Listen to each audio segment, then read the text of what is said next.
So ako po ay si Emilio Romaga, laking Mindanao, particularly in Tampulig, Zamboanga del Sur.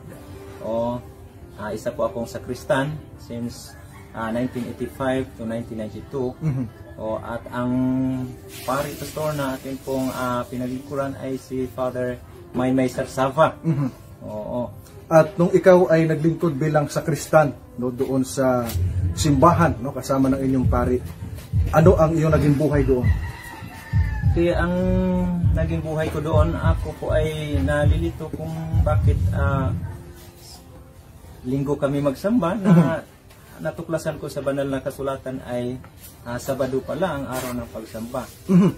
Nung natuklasan mo ang araw ng Sabado pala ang tamang araw ng pangilin at pagsamba, ano ang iyong itinanong sa iyong pari? So, nung natuklasan ko na Sabado pala ang araw ng pagsamba, makikita mo yan sa Biblia na ang imprimatur po ay si Julio R. Cardinal Rosales at saka si Monsignor Cesar G. Alcoseba, o Archbishop of Cebu. So, tinanong ko siya kung bakit Father na linggo tayo magsamba na Sabado ang nasa Biblia natin. Anong sagot ng pari doon sa tanong mo? So, ang sagot niya ay sabi niya, gawin mo yung tungkulin mo bilang sakristan. At huwag kang makialam sa hindi mo gagawin. Tungkulin ko ang bilang pare. So, ang gagawin mo yung tungkulin mo bilang sakristan. Ibig sabihin, hindi niya sinagot nung pare ang tanong mo doon sa Sabado. Hindi niya sinagot ang tanong ko, Pastor. Kaya nga nagtampo ako. Ganun? So, ang nangyari, naghiwalay kami. Tumalikod ako at saka umuwi ako sa amin, Pastor. Umuwi ako sa amin. Ang layo ng bahay namin galing sa kumbinto. Kasi 24 kilometers.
Dahil ito po ay isang tanda. Tanda pala ng tao. Binasa nila yung Ezekiel chapter 20 verse 12 at saka Ezekiel chapter 20 verse 20. So tanda pala. At sinabi pa nila sa pagbalik daw ng Panginoon, ang lahat na walang tanda ay papatayin. Ezekiel chapter 9 verse 6. Lahat ng mga walang tanda ay papatayin ng Panginoon. Ano ang naging reaksyon mo nung mapakinggan mo yung pangaral na yun? So, nung napakinggan ko ang aral na yun, parang excited ako, o curious ako na makilala, matagpuan kung sino yung mga tao na yun. No? So, kaya nagpasya ako na pumunta sa Lanao del Sur. Ayun. Lanao del Sur. Kasi may narinig akong programa sa radyo na Sabado sila magsamba. Ayun. So, hinanap mo? So, hinanap ko, pinuntahan ko doon. Opo. Kasi may pinsan din ako doon. So, nagpunta ako sa pinsan ko doon sa Lanao. At sinubaybayan ko yung programa nila. Palagi yung tinatawag na Adamic. Opo. Adamic ang pangalan ng relihiyon nila. Opo. Hindi sila kumakain kahit anong hayop na may dugo. Lahat ng may dugo ay hindi sila kakain. Kaya lang, parang ano sila, parang mga matapang sila. Matapang kahit di kumakain ng laman, ha? Oo, matapang sila. Kasi yung pinuno nila, kahit mga MPA, mga rebelde sa bukid, pati mga sundalo, ay hinahamon. Ganun, tinitira? Oo, tinitira nila. Sa radyo? Oo, sa radyo. Sinabi pa nung pinuno nila, yung sabi nung pinuno nila, kung gusto niya akong kung gusto kayong mag-meet sa akin, abangan nyo ako, bababa ako dito ngayon sa radyo, ito po ang damit ko. Para naghamon talaga? Ito po ang damit ko. Pero Sabado ang kanilang? Sabado ang kanilang, Sabado ang kanilang pagsamba. Ano nangyari doon pagkatapos nun? So, parang nanglamig ako sa pagsubaybay sa kanilang programa kasi dahil sa ganong mga estilo niya. Ganong mga estilo niya. Sabi ko sarili, hindi naman siguro ganyan ang ugali ng Panginoon Jesus. Opo. So ngayon, to make a long story short, lumipat ako sa kabilang pinsan ko, kapatid ng pinsan ko sa Lanao. Pumunta naman ako ng Pagadian. Ayun. Sa Pagadian. So pagdating ko sa Pagadian, yung pinsan ko doon ay araw ng Sabat pala sila magsamba. Ganun? Oo. Tapos niyaya niya ako na pwede ba daw mag-Bible study kami. Oo. Alas 7 ng gabi, pagkatapos namin maghapunan, sabi nung pinsan ko, pwede mag-Bible study tayo. Opo. Sabi ko, ano yan? Yung mag-aral tayo sa Biblia. So sabi ko, sige ba? So nag-aral So hindi familiar sa iyo salitang Bible study nung araw? Hindi. Oo, kasi nga, hindi ko alam. Hindi trabaho ng sakristan mag-aral ng Biblia. Kasi ang trabaho ng sakristan, yun po. Nung inalokan ng Bible study ng pinsan mo, pumayag ka ba doon? Oo, pumayag ako, mag-Bible study kami. At gustong-gusto ko talagang mag-Bible study kami. Ayun. At ang nangyari, Bible study kami hanggang alas 10 ng gabi. Opo. Sabi ng pinsan ko, matulog na tayo. Sabi ko, dagdagan pa natin kahit isa lang isang topic lang. Parang nabitin ka, ha? Sabi niya, bukas na naman tayo. Kasi dito naman tayo na, dito ka man nakatira. So, hanggang sa kinabukasan, gabi-gabi kami mag-aral sa Biblia. Hanggang narating namin ang topic na Sabado. Ayun. At saka yung sa pagkain. So, pagkatapos namin sa Bible study, sa 27-28, kami pag-believe ng Seventh-day Adventist. So, yung palang pinsan mo ay Seventh-day Adventist? Oo, Seventh-day Adventist pala. Oo. Tapos niyaya niya ako magsamba. So, nagsamba na ako. Tapos, umuwi ako sa amin. May liman din doon. Na si Brother Sinadhan. So, dinoktrinahan din niya ako. Ayun. So, dinoktrinahan niya ako. So, noong 1993, April 18, so, nabaptize ako. April 18? April 18, 1993. So, tinanggap mo ng buong puso yung mga aral ng Diyos? Mga aral ng Diyos at ang Panginoong Isus sa buong buhay ko. So, sa kabila ng yung nanay ko ay, yung mama ko ay Katoliko, nung nalaman niya na nabaptize ako sa Seventh-day Adventist, bumili siya ng ng 1 kilong baboy. Bakit? Dalawa lang kami. Dalawa lang kami kasi... ano ang purpose ng nanay mo nung bumili ng baboy? Bumili siya ng baboy, walang ibang... 2 kilo, ha? 1 kilo. Isa? 1 kilo. Tapos, nilaga niya, tapos adobo, ang kalahati. Matindi. Walang ibang ulam. Walang ibang ulam. Tapos ang... Pero alam na ng nanay mo no? Nabautis mo ka? Alam na niya. Sinadya talaga niya. Kung hanggat saan yung paniwala ko, kung ang tiwala ko sa Panginoon. So, naghapunan ko yung ulam ko ay asin lang, Pastor. Opo, matindi. Parang period lang. Period lang. Tapos, kumain na kami. sa kalagitnaan ng hapunan namin, napansin ko yung mama ko na umiyak ko ito. Umiiyak? Oo, umiyak. Abay, bakit daw? Oo. Sabi ko sa kanya, bakit ka umiyak? Po. Hindi nga ako umiyak, naasin yung ulam ko. Ikaw pa na baboy? Ikaw pa na Pumba? Oo, pumba at saka yung nilaga yung ulam. Umiyak ka. Matindi. So, sabi ng mama ko, kung hindi ka pa sana na sabadista, kasi sabadista yung Ang tawag, tawag na bansag ba? Oo, bansag. Kung hindi ka pa sana nagsabadista, tayo sana ang dalawa kumakain. Aba, kumbaga nakabag yung nanay mo sa iyo. Yes. Sabi ko sa kanya, ko, mama, dito ko na ngayon malalaman kung sino talaga ang totoong minahal mo. Ayun. Yung pagkain mo, ako na bunso mo anak. Ayun, oo. Dito ko malalaman kung sino talaga ang, saan ka talaga pa. Sa akin, na bunso mo anak. Opo. O sa pagkain mo at saka bisyo mo. Kasi bisyo din? Malakas din ito magsigarilyo? Hindi sigarilyo. yung yung tabako na. Tustos. Tustos. Magasin ang dito na haba. Oo, haba. So,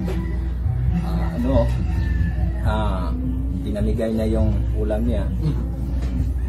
Pinamigay niya sa kapitbahay. Opo. So, hindi na siya, umpisa noon, simula noon, hindi na siya bumili ng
magpabinyag na sana.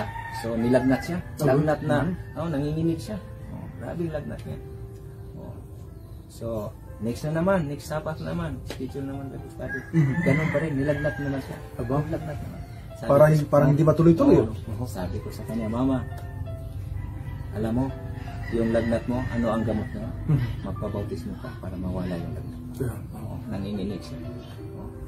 Sabi niya, siguro, kaya magpabautis mo ko. Kasi kahit anong mangyari, kung matangkat ko na pagpunod pa niya ang buhay ko, hindi na ako natatakot kasi alam ko na kung kunin niya ang buhay ko, may pag-asa na ang buhay ko at magkasama pa rin tayo. So, nagpabautis mo siya, Pasto.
layman pa rin hanggang ngayon. Yes. Opo. At ikaw ay nagdaan ng iba't ibang karanasan, lalo ng ikadating sa Kristan. Yes. Ano ang iyong maipapayo doon sa patuloy pa rin na nagtatanggol sa maling aral at yung mga Katolikong sumusubaybay sa atin? Ano ang iyong mapapayo? So, ang maipayo ko po sa dati kong mga kasamahan, lalo na sa aking pong mga kaibigan na mga sakristan, ang payo ko po sa inyo ay mag-aral po kayo sa banal na kasulatan. Yeah. Ang Malakias chapter 2 verse 7, tungkulin ng mga pari ang turuan tayo sa katotohanan. Ayun. Dahil sila po ay mga inutusan ng Panginoon upang turuan tayo kung ano ang katotohanan. Ang lahat ng mga tao kailangan sa kanila pumunta upang maturuan sila sa katotohanan. Datapwat sa versikulo 8, kayong mga pari ay tumaliwas sa katotohanan. Ayun. At nilabag ang kautusan ng Panginoon. So, kung susundin natin sila, ang sabi pa ng Mateo chapter 23 verse 13 na ang ano gayon? Woe to the Pharisee and the teachers of the law. Sabi ng Panginoon. Bakit daw? Kasi sinara nyo ang pintuan ng langit sa harapan ng mga tao dahil kayo ay hindi papasok sa kaharian at pahintulutan ninyo yung mga tao na gusto sanang pumasok sa kaharian. Sa verse 15, at tinawid ninyo ang karagatan at ang ano ba yun? Ang mga lugar na para magturo sa katotohanan. Parang ang mga tao na magiging maakay ninyo ay ginawa ninyong mas lalo pang maimpyerno. Yun ang nakasulat sa Mateo 23:15. So, ang payo ko sa inyo, napag-aralan natin ang banal na kasulatan upang makamit natin ang nais natin makamit na kaligtasan. Kasi sa banal na kasulatan lamang natin matagpuan ang tunay na kaligtasan na ibibigay ng Panginoon para sa bawat isa sa atin. Ayun. Salamat, Brother Emilio. Mga kaibigan, mga taga-subaybay, napanood ninyo at napakinggan ay isang napakagandang conversion story kung paano tinawagan ang kapatid na ito mula sa kanyang pagiging sakristan tungo sa kanyang pagiging magiting na layman at tingkod ng ating Panginoon. Sa iba't ibang kaparaanan ang Diyos tumatawag ng kanyang mga anak at yung kanyang mga anak na tinatawagan ay dinidinhi ang panawagan ng ating mahal na Panginoon. Doon po sa ating mga taga-subaybay na patuloy na nagsasaliksik ng mga katotohanan gaya ng kapatid na ito ay napakinggan lamang niya ang mga aral sa radio, subalit kanya itong hinanap at natuklasan ng buong katotohanan. Siya ay naglilingkod, mga minahal. Kaya hindi pa sarado ang pinto ng pagliligtas ng ating Panginoon. Patuloy na saliksikin ang kasulatan upang makamit natin ang pagkakilala ng buong katotohanan. Maraming salamat at magandang araw, mga kapatid. Thank you, kapatid.